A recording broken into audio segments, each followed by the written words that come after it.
where did it all start for you? I'm intrigued. We've spoken a lot about tennis. We've spoken about cars a lot, but I don't, I haven't heard this straight from you on how this passion kind of came about. When I was a kid in Brazil, to begin with, to start in motorsport, you have to come from a wealthy background. It's a sad fact, but either your family has to be involved in motorsport somehow, or you have to come from somehow a considered wealthy background, because you need the support to buy the go-kart, you need support to go to the racetrack, mechanics, tires, engines, and so on. So luckily, I was born in a good family. My father supported my early career, but myself, I decided to become a professional racing driver in my mind, or to give it a go to try to become a professional race driver, when Ayrton Senna died. So Ayrton Senna died in Imola, actually. We just had the F1 race there.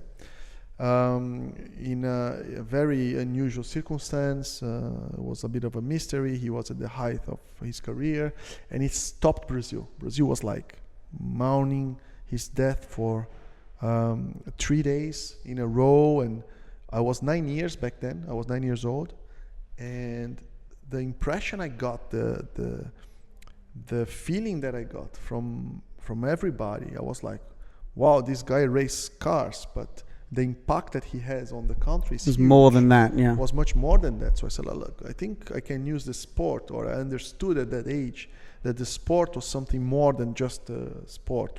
You could inspire people to do stuff. And I was like, okay, I was kind of starting doing like local championships and stuff. So okay, let's give it a go. I want to have at least a small percentage of this impact. Would be already some life achievement for me.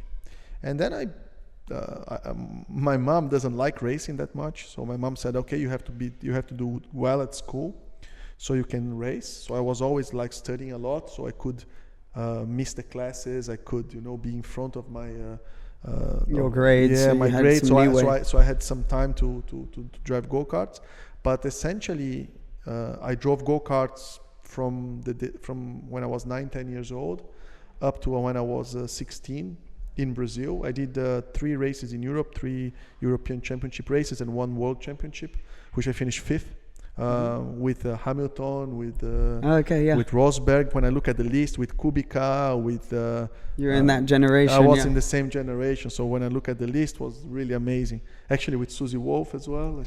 She was there. Clivio Piccioni, that runs the karting here, also was there. So a lot of Vandergaard, Maldonado. So all these guys, they were racing go-kart back then it was called Formula A. And then when I did a jump to cars back when I was 16, I raced in Brazil for 2 years. Then I entered university, so I started doing economics.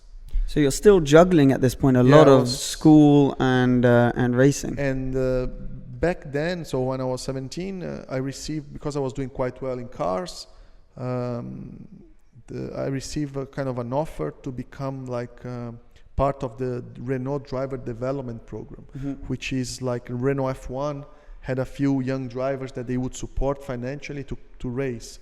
But then I had to stop everything I was doing and I have to focus completely into racing. And then I stopped university. Okay, worst case scenario, I come to Europe. I had to move, so I had to move to the UK. I moved to Oxford.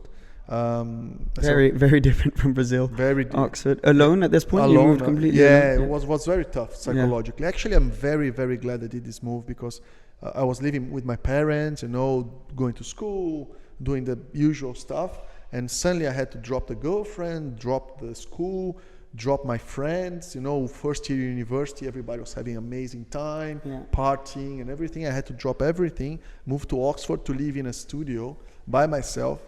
The first time I washed clothes by myself, I put like the always a mission. Yeah, like cooking by myself and all this stuff. Before, my mom used to do the stuff for me. I used to go to the restaurant, but I was alone in Oxford, so with no friends, nobody. And then I moved. I did this step. it's when I kind of realized, okay, I'm trying to become a professional. And then I did British Formula 3. Okay, yeah. That year was 2004. Then I did... and is it this still all also with the same generation? Yes. Yeah. So British Formula 3. And then with British Formula 3, you do the international races also, everybody together. So I did the Marlboro Masters in Zandvoort with Hamilton and Sutil and everybody. Then next year I moved to the European Formula 3 series in 2005. Then I raced with Vettel, with Nakajima, with Paul Di Resta was my teammate back then. And so it's quite a small world. Like once you're kind of in at that level, it's you kind of all know each other. Yeah, I would right? say that it's like tennis. I mean, the best drivers from different parts of the world, they come from the European Formula 3, which now is the Formula 3. And then you race together, and then you move up the stairs, so or move up the ladder. Mm-hmm. So I did Formula 3, British Formula 3, European Formula 3. I won the Macau Grand Prix, which is the World Championship, considered to be the World Cup of Formula 3. Okay, yeah. Because you have the Japanese, you have everybody goes there.